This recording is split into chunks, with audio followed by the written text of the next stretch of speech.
Hi friends, welcome to our channel. ఈరోజు ఒక interesting and important topic గురించి discuss చేద్దాం. ఏంటంటే ఒక వెబ్సైట్ లేదా యాప్ని డిజైన్ చేయడానికి కావాల్సిన ఇంపార్టెంట్ థింగ్స్లో ఒకటి ఫ్రంట్ ఎండ్.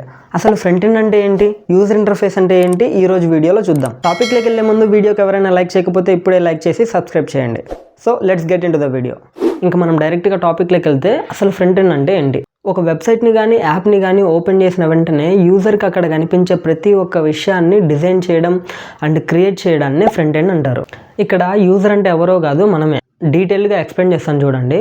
ఇప్పుడు వెబ్సైట్ని కానీ యాప్ని కానీ మనం ఓపెన్ చేసిన వెంటనే మనకు అక్కడ కనిపించే designs, colours, text alignments, headings, sub headings, images, videos, tables, buttons, ఇలాంటి అన్ని విషయాల్ని స్టెప్ బై స్టెప్ ఆర్డర్ వైజ్గా అరేంజ్ చేయడాన్ని ఫ్రంట్ ఎండ్ అంటారు.